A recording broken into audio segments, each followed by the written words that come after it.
Hi students, this is professor Kartik Trivedi. You are watching me on my YouTube channel. तो first year वाले जितने भी students हैं, maths 1 का ऑलरेडी वीडियो अपलोड हो चुका है, आप प्लेलिस्ट में जाके देख सकते हो। और ये अब आ रहा है बेसिक्स ऑफ मैकेनिकल इंजीनियरिंग का वीडियो। तो जैसे मैंने प्रॉमिस किया था कि फर्स्ट ईयर वालों के लिए मैं ला रहा हूं बेसिक्स ऑफ मैकेनिकल इंजीनियरिंग और मैथ्स 1, तो बस आ गया मैं आपके सामने। तो आपको क्या करना है, आपको जो भी आपका जो पूरा सिलेबस है मैथ्स 1 और बीएमई का, वो सारा का सारा आपको एग्जाम से पहले खत्म कर दिया जाएगा। क्वालिटी कंटेंट मिलेगा। Professor Kartik YouTube channel is a very trusted YouTube channel, ठीक है। तो आपको क्या करना है, जितने भी आपके फ्रेंड्स हैं सबको ये चीज फैला दो कि देखो ये प्रोफेसर कार्तिक करके यूट्यूब चैनल है कि जहां पे सर ये अपने वीडियो लेक्चर्स डाल रहे हैं, तो ये ज्यादा से ज्यादा लोगों तक पहुंचे, क्योंकि इसका गोल क्या है, ज्यादा से ज्यादा स्टूडेंट्स तक पहुंचे और उनको ये जो कंटेंट मिल रहा है वो कंटेंट उनको फ्री में मिले, ठीक है। सो बस मेरा आपसे यही गुजारिश है, इसको ज्यादा से ज्यादा लोगों तक शेयर करें। So without wasting time we gonna start our first chapter which is introduction. So basics of mechanical engineering के अंदर हम थोड़ा इंट्रोडक्शंस पढ़ेंगे और इंट्रोडक्शंस के अंदर हम बहुत सारी चीजें पढ़ने वाले हैं कि जो हमें काम आने वाली है बाकी सारी चैप्टर्स पढ़ने के लिए।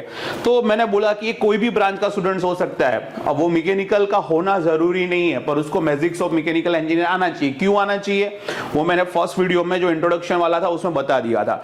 So it is very important, अच्छे तरीके से इसको पढ़ना। और मैं टू दी पॉइंट चलाऊंगा, ज्यादा बकवास नहीं होगा, टू दी पॉइंट चलाना है, शॉर्ट एंड स्वीट, ठीक है, जैसे कंसेप्ट समझ में आ जाए। तो सबसे पहला टॉपिक है prime mover and the types of prime mover. ऐसा आपको क्वेश्चंस पूछा जाएगा। अब सबसे पहले देखते हैं कि प्राइम मूवर क्या होता है। तो प्राइम मूवर ऐसा कोई डिवाइस है कि जिसमें आप इनपुट में अगर आप एनर्जी दो फ्रॉम नेचुरल सोर्सेज, है ना, एनर्जी फ्रॉम नेचुरल सोर्सेज।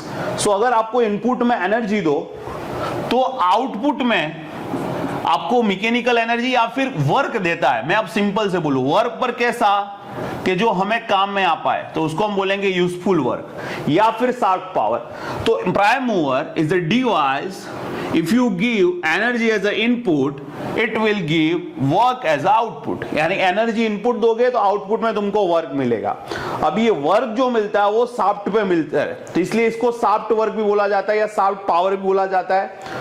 और ये एनर्जी मिलती है in terms of mechanical energy मिलती है। तो ये सारी चीजें आपको बहुत ही बढ़िया तरीके से समझा देता हूं कि प्राइम मूवर का एक एग्जांपल देके।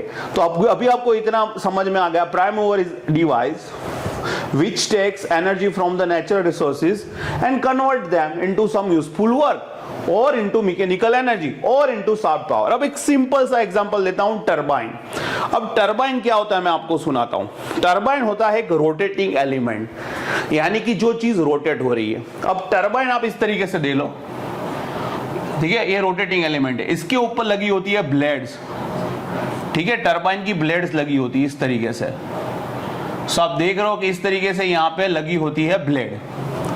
अब ये जो टरबाइन का रोटेटिंग वाला पार्ट है यहां पे कनेक्ट होता है शाफ्ट के पास। तो इस तरीके से ये जो आप देख रहे हो शाफ्ट होती है वहां पे, क्योंकि ये रोटेटिंग चीज है, किसी के ऊपर तो माउंट होनी चाहिए ना, किसी के ऊपर लगी हुई। तो ये जो रोटेटिंग चीज है, रोटेटिंग एलिमेंट, ये शाफ्ट के ऊपर लगा हुआ था। अब हम यहां से क्या करते हैं, हम यहां से फ्लूइड का स्ट्राइक करवाते हैं।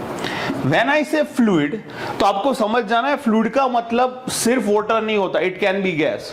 सो फ्लूइड का मतलब liquid and gas, it can be anything, हम दोनों को बोलते हैं फ्लूइड। तो अब इंजीनियरिंग में याद रख लो, when I say fluid means it can be a liquid और it can be a gas. So यहां से मैं लिक्विड स्ट्राइक करवाऊंगा। अब जैसे लिक्विड टरबाइन की ब्लेड के ऊपर स्ट्राइक होगा, तो टरबाइन के ऊपर की जो ब्लेड पे स्ट्राइक होगा तो क्या होगा, उसके ऊपर फोर्स लगेगा, तो ये ब्लेड क्या होने लगेगी, रोटेट, इस तरीके से राइट साइड तरीके से रोटेट होने लगेगी। अब ये जो ब्लेड है, अब ये जो ब्लेड है अगर वो रोटेट होने लगेगी तो ये ब्लेड जिसके ऊपर माउंट है उसको हम बोलते हैं रोटर। तो ये रोटर भी रोटेट होने लगेगा। अब ये रोटर किसके ऊपर लगा हुआ है, शाफ्ट के ऊपर। तो क्योंकि यहां पे फ्लूइड स्ट्राक हुआ टरबाइन के ब्लेड के ऊपर, तो ये ब्लेड है वो रोटेट होने लगी। अब ब्लेड कनेक्टेड है रोटर के साथ, तो रोटर घूमने लगा और रोटर लगा हुआ है शाफ्ट के ऊपर, तो इसलिए ये जो शाफ्ट है वो भी क्या करने लगेगी, घूमने लगेगी। तो मान लो कि यहां पे मैंने फ्लूइड मान लो कि एज अ वाटर लिया, तो ये हो जाएगा hydro electric power plant. Hydro electric power plant में ऐसा ही होता है कि नोजल में से, नोजल एक डिवाइस होता है कि जो प्रेशर एनर्जी को काइनेटिक एनर्जी में कन्वर्ट करता है। जो वाटर स्टोर वाटर होता है उसको नोजल के थ्रू मैं इस टरबाइन की ब्लेड पे स्ट्राइक करवाता हूं, और क्या होता है ये टरबाइन तुम्हारा रोटेट होता है, इसलिए जो शाफ्ट होती है वहां पे तुम्हें वर्क मिलता है, तो शाफ्ट पे तुम्हें मैकेनिकल एनर्जी मिलती है। फिर मैं क्या करता हूं पता है हाइड्रो इलेक्ट्रिक पावर प्लांट में, ये जो मैकेनिकल एनर्जी मुझे मिलती है, शाफ्ट जो घूमने लगेगा उसको मैं जनरेटर के साथ जोड़ देता हूं। तो जनरेटर क्या करता है कि शाफ्ट से जो मैकेनिकल एनर्जी होती है वो इसको इनपुट लेता है और आउटपुट में इलेक्ट्रिसिटी देता है। तो इस तरीके से बच्चों तुम्हारा हाइड्रो इलेक्ट्रिक पावर प्लांट काम करता है। तो ये इसका एग्जांपल। तो यहां पे जो आपने टरबाइन देखा उसने इनपुट लिया, सो वाटर से उसने एनर्जी ली इनपुट में, और आउटपुट में हमें शाफ्ट के पास वर्क मिला, इसलिए हम इसको बोलते हैं शाफ्ट वर्क, शाफ्ट पावर। और ये जो वर्क मिला वो हमारे लिए यूजफुल था, इसलिए इसको यूजफुल वर्क। ये शाफ्ट घूमने लगी इसलिए उसको हम बोला mechanical energy. So you can say anything, कि बहुत सिंपल सा एग्जांपल है, इसको इतना ही सिंपल रखूंगा मैं, मुझे ज्यादा कॉम्प्लिकेट नहीं कर। So prime mover is the device which takes energy as a input and convert that energy into work. तो ऐसा कोई भी डिवाइस ले लो कि जो एनर्जी को इनपुट में ले और आउटपुट में हमें वर्क दे, वो हो जाएगा हमारा प्राइम मूवर।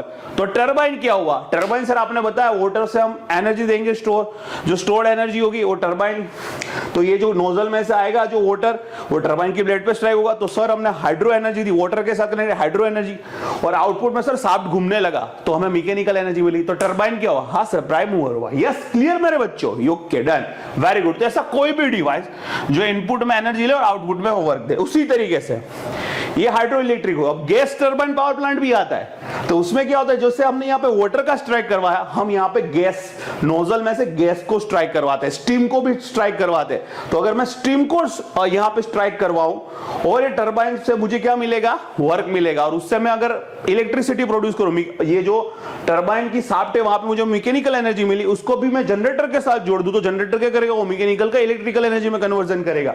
तो ये मैंने स्टीम की मदद से करा, तो ये हो जाएगा स्टीम टरबाइन, और इससे जो पावर प्लांट चलेगा होगा स्टीम पावर प्लांट।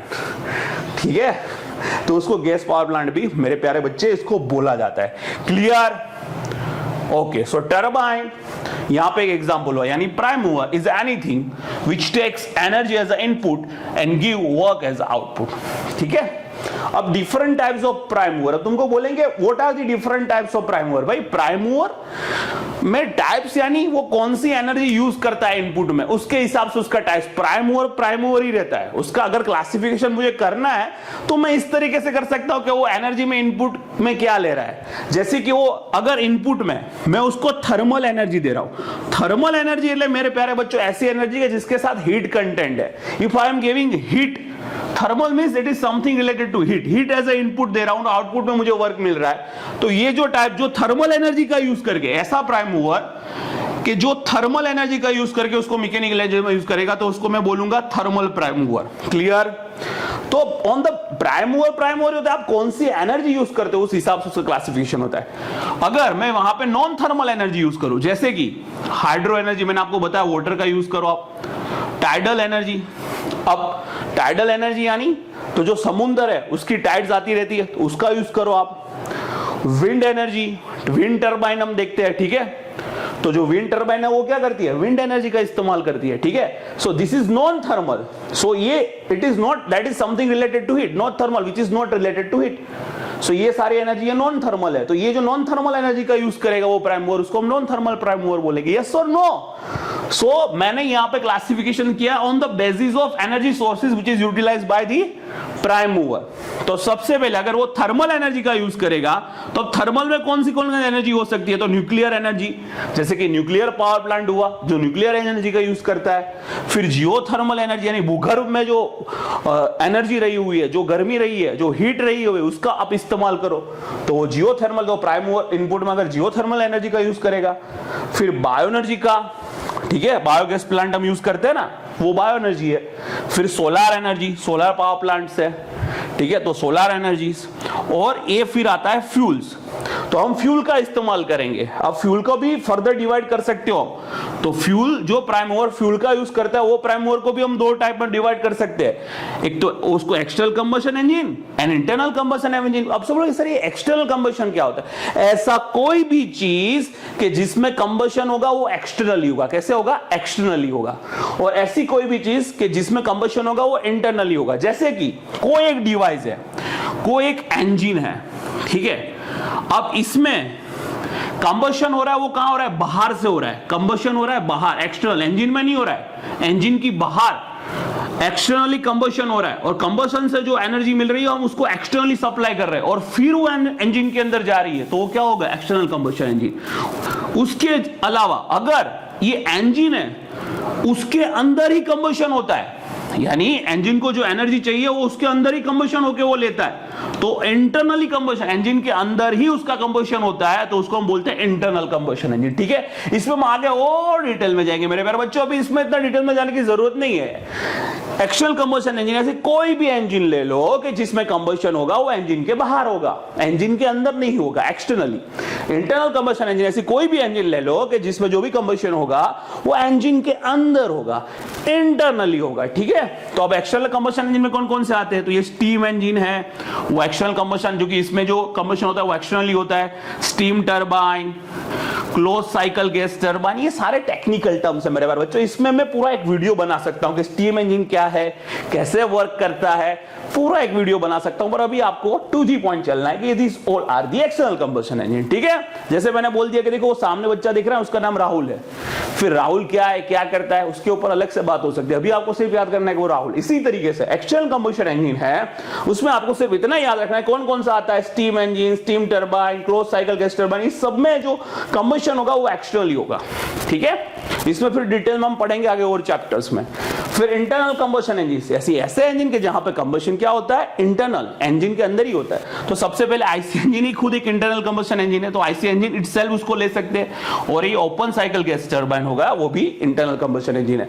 तो जो थर्मल वाला पार्ट है वो इतना पार्ट है ना, जो थर्मल एनर्जी का यूज करेगा तो पूरा इतना आएगा, जिसमें different types of thermal energy मैंने बताई हुई है यहाँ पे, fuels, nuclear, geothermal, bio energy, solar energy, fuels, और फ्यूल्स को भी फर्दर क्लासिफाई। तो ये जो थर्मल एनर्जी का यूज करेगा वो थर्मल प्राइम मूवर्स हो जाएगा, और जो नॉन थर्मल एनर्जी का यूज करेगा वो कैसा हो जाएगा, non thermal prime mover. So prime mover का क्लासिफिकेशन ऑन बेसिस के वो कौन सी एनर्जी यूज करता है, वरना तो प्राइम मूवर बहुत सिंपल है, एनर्जी दे दो उसको, वर्क तुमको दे देगा। अब तुम कौन सी एनर्जी थर्मल दे रहे हो तो वो थर्मल प्राइम मूवर हो जाएगा, नॉन थर्मल एनर्जी दे रहे हो तो वो नॉन थर्मल प्राइम मूवर हो जाएगा। So that is the classification of prime mover on the basis of energy which prime mover will use। Non thermal क्या आता है मैंने बता दिया, hydro energy, tidal energy, wind energy, इसकी मैं सारी बात कर दी थी ना। हम वाटर को ऐसा एनर्जी लेंगे तो हाइड्रो हो जाएगा, समुद्र की जो टाइड्स होती है उसका यूज करेंगे तो टाइडल एनर्जी हो जाएगा, विंड का यूज करेंगे तो विंड एनर्जी हो जाएगा। तो ये सारे जो नॉन थर्मल, तो ये जो नॉन थर्मल एनर्जी का यूज करेगा वो क्या हो जाएगा, नॉन थर्मल प्राइम मूवर। तो बस इतना ही तुमको याद रखना है। तो moral of the story, prime mover sir एक ऐसा डिवाइस है जिसमें आप एनर्जी दे दो इनपुट में तो आउटपुट में आपको वर्क देगा। क्लियर? और ये डिफरेंट एनर्जी है जिसको हम एज ए इनपुट दे सकते हैं, दो टाइप की सर, थर्मल और नॉन थर्मल। क्लियर मेरे प्यारे बच्चों? लाइक दे दो, शेयर कर दो, सब्सक्राइब कर दो। मिलेंगे नेक्स्ट लेक्चर में। Have a nice day, bye bye.